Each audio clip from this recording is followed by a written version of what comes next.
everyone, welcome back to the channel. Today is, what day is it? It's Sunday, and I have been reading this book for about, I think it's 10 days. It's been a hard week to be reading. I've been doing so much, but I have just finished it. It is my first book of the year, and that is a book that has been on my physical TBR since publication day, and that is, drum roll please, Riley Seeger, The Only One Left. This book had me nervous, honey. Like, I was petrified to read this book, because I heard everyone raving about Riley Seeger. Like, no, he's the king of frills and the king of plot twists that will leave you with whiplash, like unlike any author out there. And they are very high claims to have for any author, no matter who they are. I do think, like, I don't think everyone is perfect. And then I had heard a lot of, like, really good things with Riley Seeger or really bad things, and it was either you love Riley Seeger or you hate Riley Seeger. The only book I did own at the time of buying this was The Only One Left. I did go out and buy The House Across the Lake, but when I bought that, I bought it online, never realised how small the print was, and even with my glasses I struggled to read it, so I could never get into it. So I picked it up from the library in hardcover, so I'm able to actually enjoy that. But this book, The Only One Left, follows Kit, who is a caregiver, what we just call a carer, to be honest. And she has gone to the Hope mansion to look after Lenora Hope, who was the sole survivor of a massacre that happened in 1929 that left her mother, her father, and her sister dead within the mansion.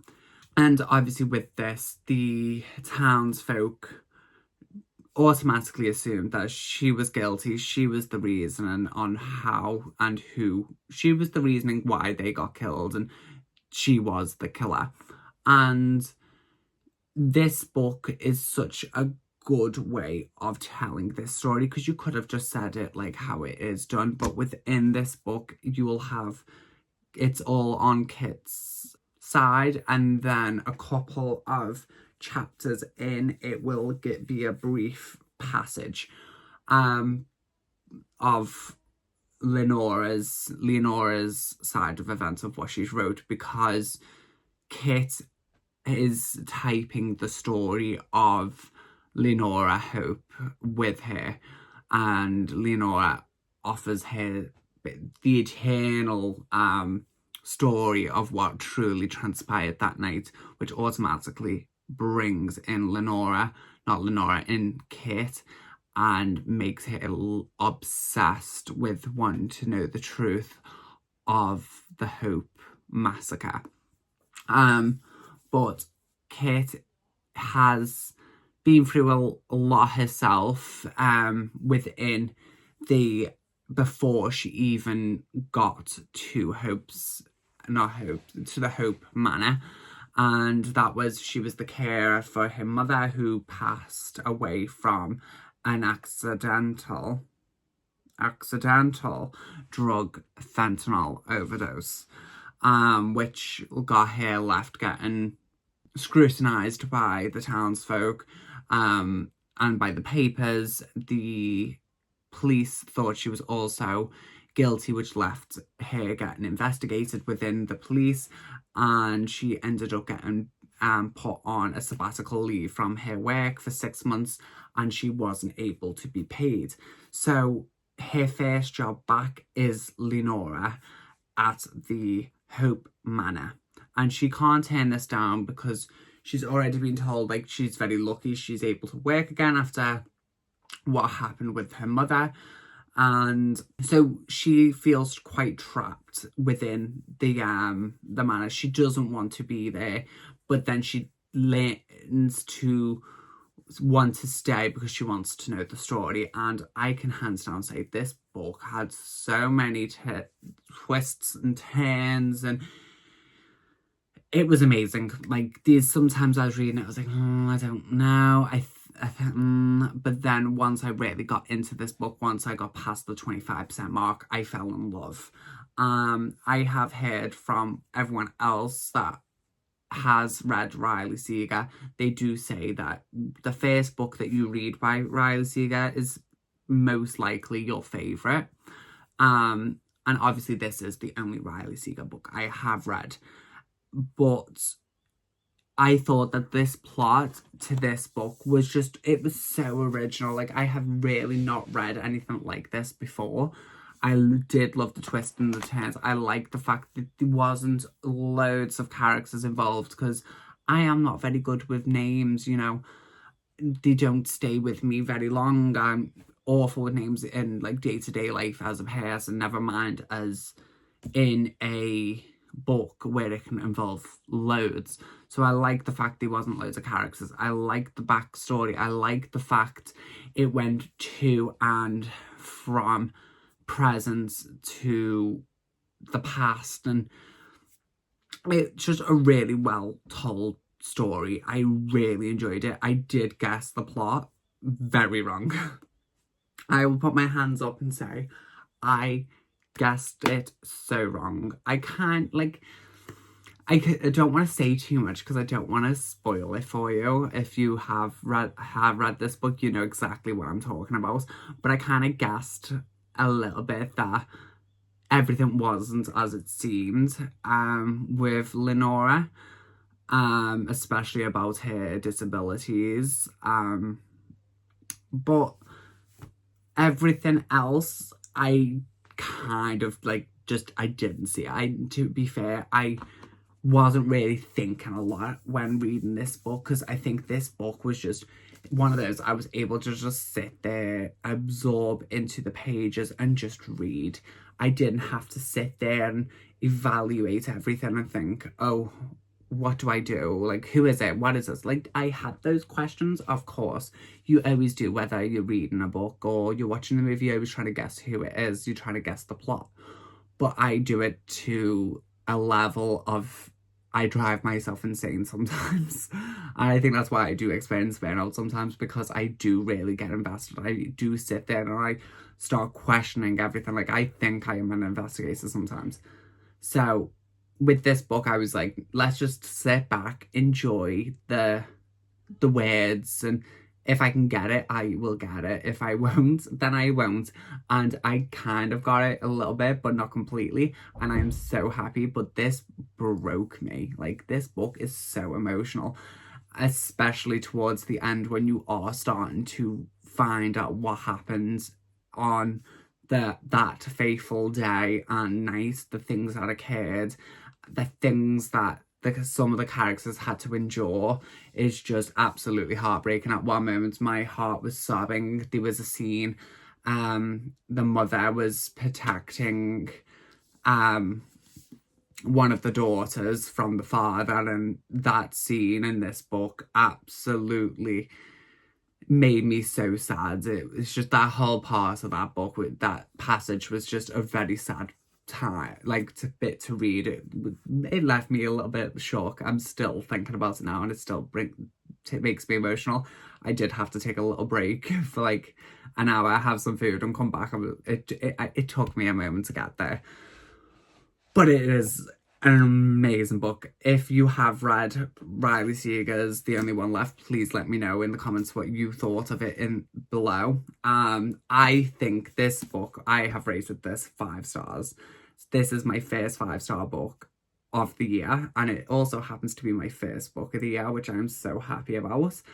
And if you are a Riley Seeger fan, please do let me know which one you think would be best to read. Like, I have heard a lot of I know In the Middle of the Night, some people aren't so much fussed on that one, and survived the night, as someone else was like, I've heard a few people like, it's not the best, it's not the worst, but it's not the best. So I am going to go into The House Across the Lake next. But I would love to hear your thoughts on what you like with Riley Seeger, because I'm still relatively new to this author, and I would like to read it a little bit more, especially if it's as good as what I thought this book was. And yeah, just let me know in the comments below what you thought. I am so happy to have finally got this off my TBR, because if you don't follow me on Instagram, which is Scream Scene Book Club, same way spells here, I do highly recommend you go there, because you do see a little bit more of like my reads and what I'm currently reading at that time, and you see books that I have been talking about for months, some of them like nearly over a year at this point, that I've been dying to read, and this was one of them.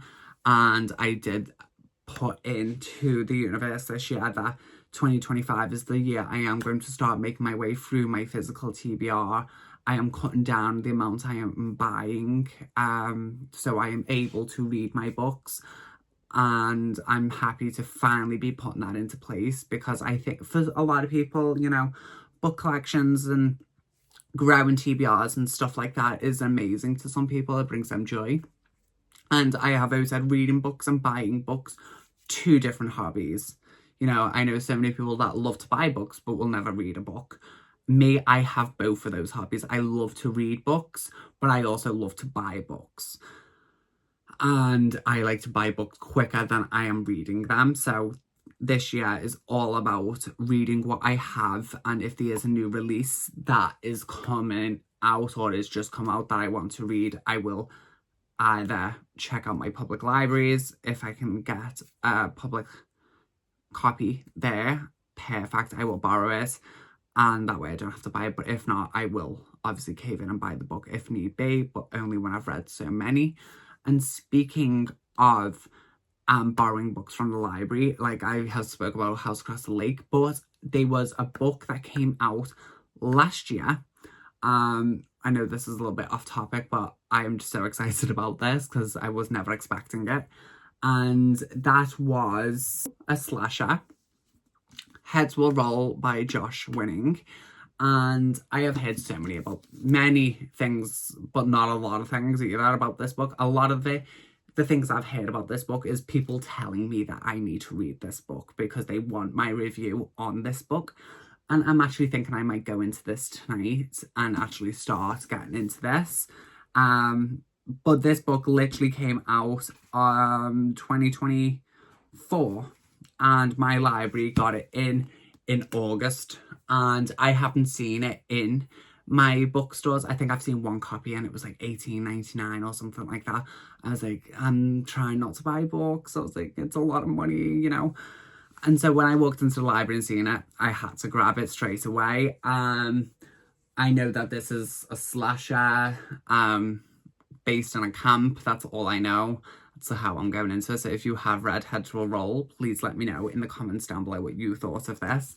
But yeah, that is today's video. I just wanted to jump on and just tell you about my love for this book, because I think this is definitely within my top reads that I have read. I did really enjoy this book, which is strange because I normally like the horror, scary aspect, and don't get me wrong, do some things in this that weird a little bit, you know, gruesome in detail, but not a lot. You know, it is more of a thriller book than it is a thriller book. You know, it's a mystery book. I think even my library have these down as adventure.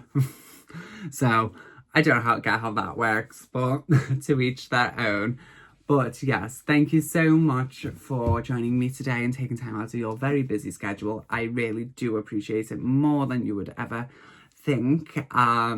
One last thing I just want to say to all my American followers, like I know a lot of people that do follow me are from America. I'm so sorry about you losing TikTok. I never used BookTok myself. I was always Bookstagram and here now since as of the end of last year. But I am so sorry. I know I don't think anyone should be forced to lose a social media platform. that they have spent so much time into creating and making that image for that and that content, and for that I am very sorry. But let's not stay down low about it forever. You know, social medias come and go, and now it's sad that you have to rebuild, but one thing as human beings we are very good at is picking up the pieces and rebuilding as a civilization.